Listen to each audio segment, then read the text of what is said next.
그러면 대통령을 말하다 마지막 순서 이재명 후보 편입니다. 첫 번째 논점이 뭔지 여러분과 제가 한번 같이 살펴보겠습니다.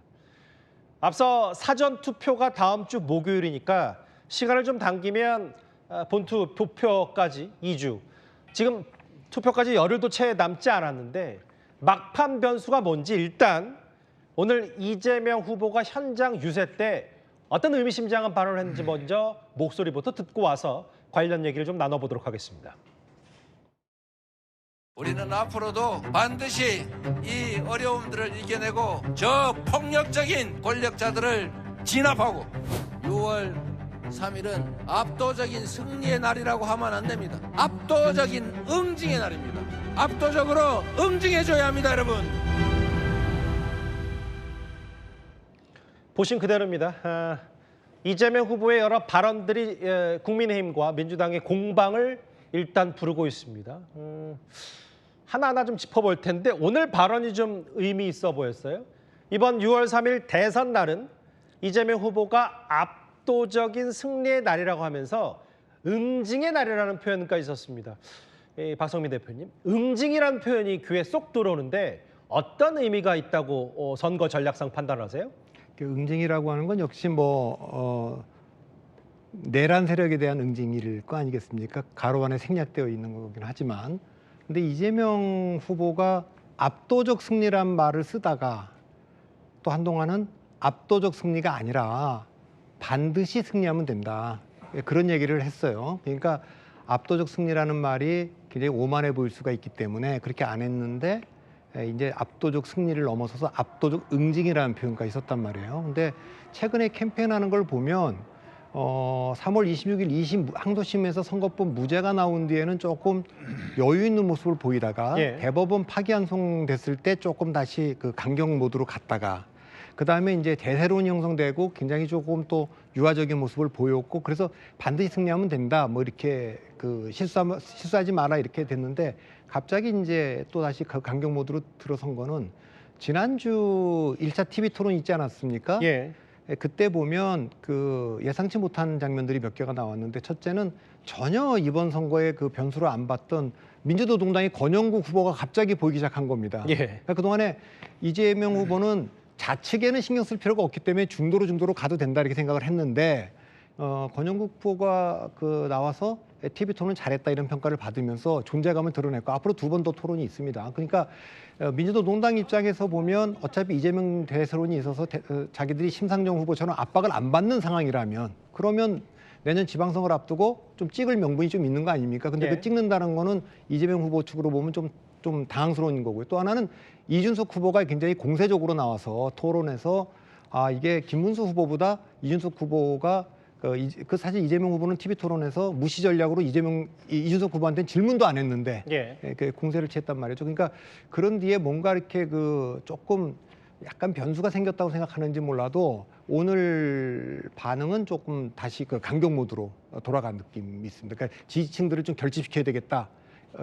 그리고 압도적으로 유리하기 때문에 투표장에 안 나올 가능성도 있겠다. 그리고 이 권영국 후보 쪽으로 빠질 수 있는 진보로 찍으려는 세력들에게 이번 선거는 분명하게 내란 세력에 대한 응징이 필요한 선거지 뭐 나머지는 다 부차적인 거다. 그런 위기감을 조금 가진 게 아닌가 정확히 봅니다. 아무래도 첫 번째 지난 일요일 TV 토론이 약간의 변곡점이 됐다고 보시는 거죠? 저는 그렇게 봅니다.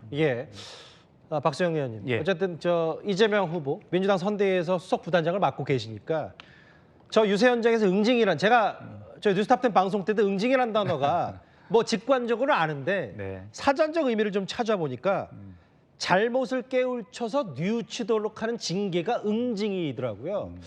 이게 물론 뭐 내란 심판, 정권 교체도 중요한데 이 표현해 주는 무게감이 있기 때문에 이재명 후보로서도 공세로 전환할 수밖에 없었던 계기가 분명히 있었다면 뭐가 있었을까요? 우리 박성민 이제 대표께서는 그것이 지난 1차 TV 토론이 어떤 변화의 계기를 만들었다 이렇게 이제 분석을 해주셨어요. 분석의 내용에 대해서는 저도 공감을 합니다. 아마 통상적으로 우리가 이야기할 때 국회의원 선거는 심판의 선거이고 대통령 선거는 미래 비전의 선거라고 이야기하지 않습니까? 그런데 이번 조기 대선은 그렇게 미래 비전만을 가지고 투표할 수 있는 그런 선거가 아니라 분명하게 앵커께서 지금 응징의 사전적 의미를 말씀해 주셨듯이 예.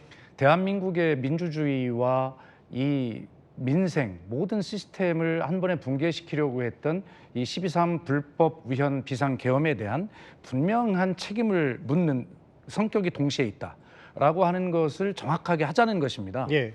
그렇기 때문에 TV 토론이 어떤 변곡점이 되어서 변화를 준 것이 아니라 지금 이제 선거 운동에 들어가면서 자칫 그런 부분이 좀 느슨해지고 여러 가지 이제 뭐 공약 경쟁이나 미래 비전 경쟁 이런 부분들로만 이제 이행해가는 그런 어떤 시점이거든요. 이 시점이. 그렇기 때문에 중간에 다시 한번 이번 선거의 특수한 성격을 다시 한번 일깨우고 그러면서 박성민 대표 분석하신 대로 이 지지층에 대한 경각심을 더 높이면서 결집을 시키려는 그러한 전술에 당연한 그 미리 배치된 변화이지 어떤 TV 토론에서 기인한 그런 변화는 아니다. 당연히 이때쯤이면 저런 어떤 전술의 변화가 나올 때가 되었고 오늘 그런 바로 시점이다 이렇게 분석하면 되겠습니다. 박 의원님, 일단 응징이라는 단어를 일단 이재명 대표 본인이 썼기 때문에 후보가 아까 지지층 결집 이쯤 되면 나오는 전략적인 표현이라고 했지만 이게 어쨌든 그렇게 보면 상대로 봤을 때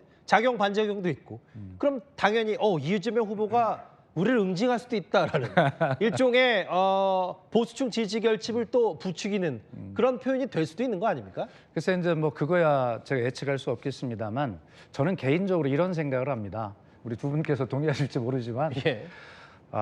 지금 이제 상대 진영의 보수층의 결집을 말씀하셨기 때문에 예를 들어서 우리 지지층의 결집을 강하게 저희가 유도하거나 그런 어떤 전략으로 간다면 상대는 당연히 결집하는 것이죠. 그렇기 때문에 저는 이재명 후보 지지층의 극대화, 최대화도 중요하지만 김문수 후보라고 하는 저희 주장대로 이야기하면 내란 세력, 내란 옹호 세력 이러한 세력들이 최대치로 모이는 것 이것을 막는 것이 굉장히 중요하다고 생각해요. 왜냐하면 이재명 후보가 집권에 성공한다 하더라도 국민 통합을 위해서는 이 김문수 후보, 이 내란 옹호 세력을 찍는 이 국민의 비율을 사실은 낮춰놔야 사실은 통합에 굉장히 중요한 관건이 되지 않겠습니까?